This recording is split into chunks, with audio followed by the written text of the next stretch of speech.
Canon announced today a new lens, the RF 14 to 35mm f4. Well, I'm pretty excited about this lens, so much so, in fact, I thought, you know what, I'm just going to capture the moment. I'm going to sit down in front of the camera, I'm going to hit record, and I'm just going to walk through the specifications for the lens and share with you some of the reasons why I think this lens could very well be like the holy grail, like the ultimate landscape photography lens for people who shoot using Canon mirrorless cameras, like I do. And you know, come to think of it, it's not just landscapes. I can see this lens being very useful for architectural and interior photographers as well. All right, let's jump in here, and I'm going to share with you all the reasons why I think this could be a very compelling lens for a lot of people. The first reason is focal length. It's not 16 to 35, it's not 15 to 35, which actually already exists, and I was thinking about buying one of those lenses actually for an upcoming trip, but rather 14 to 35.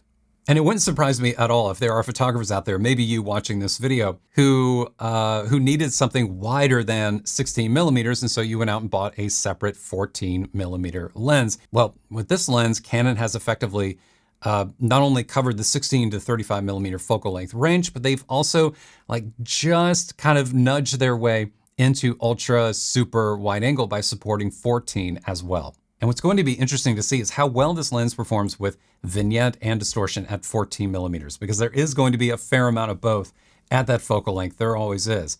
But perhaps with the in-body peripheral illumination correction and distortion correction in body, like on their new mirrorless R lineup of cameras, maybe it won't be that big of a deal.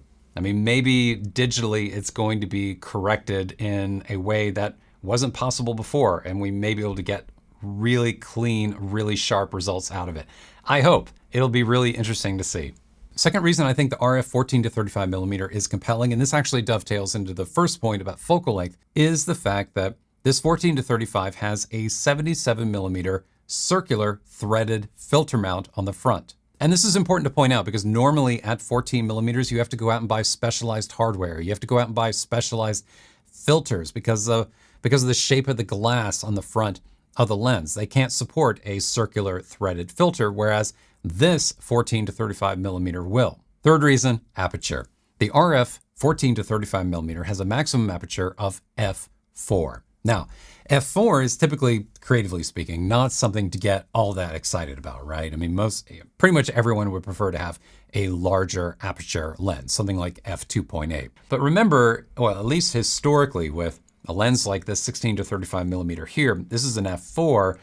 f2.8 versions of these lenses tend to be a lot more. If I remember right, I think the f2.8 version of this 16 to 35 was like $1,000 more at least, with almost identical image quality and sharpness compared to the more inexpensive and affordable f4 version. And for someone like me doing landscapes and shooting with a camera on a tripod, having a larger aperture than f4 really didn't mean all that much to me because most of my images were shot at f5.6, f8, f11. I didn't really need anything larger. So I'm actually really glad that Canon picked f4 here because it's perfectly usable for the type of work that I do, and it also keeps the cost down. It makes the lens more affordable, which means more people will be able to pick one up. Fourth reason I think the RF 14 to 35 millimeter is compelling is because this lens includes optical image stabilization. Now, I actually think this is more interesting than it may appear because historically speaking, with a lens like this one, with an f4 16 to 35, this one also has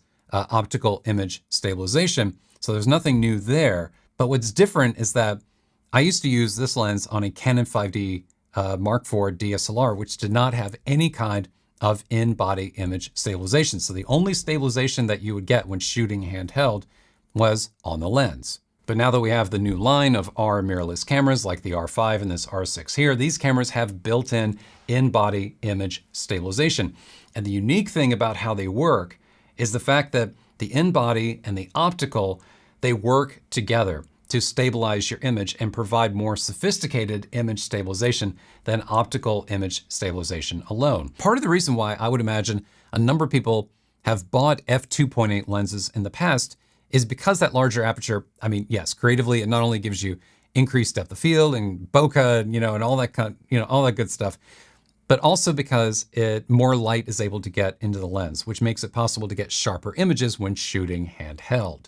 But now today, because we have the technology and because in-body image stabilization and optical image stabilization work together so well and are able to effectively increase the number of stops that you would normally be able to shoot at without it, well, in some ways, it kind of negates the entire argument of why you'd want to go from f4 to f2.8, why you'd want to spend the additional money when the stabilization is able to take care of so much of that for you. So for me personally, I don't plan on using this new RF 14 to 35 millimeter all that much when shooting handheld. I plan on primarily using it on a tripod, but it's good to know that I'll be able to, and I should be able to get really good results, potentially even better results than the 2.8 version of this EF lens.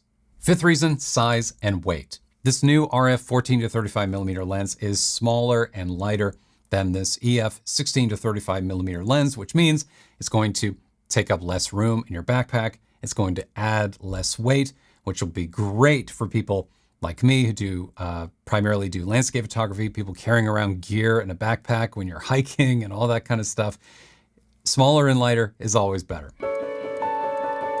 So the one holdout here, the one remaining thing that I'm super curious to find out and to see firsthand with my own eyes is, what is the image quality going to be like? What is the edge-to-edge sharpness going to be like? How is the vignette performance? How much distortion is there going to be? And from an image quality perspective, how will it compare to, say, the 15 to 35 millimeter RF lens? Well, for now, those are all things we're just going to have to wait and see. So for me personally, I absolutely plan on buying one. I'm excited to get it. I can't wait to try it out and post a video review of that lens here on this channel in the future.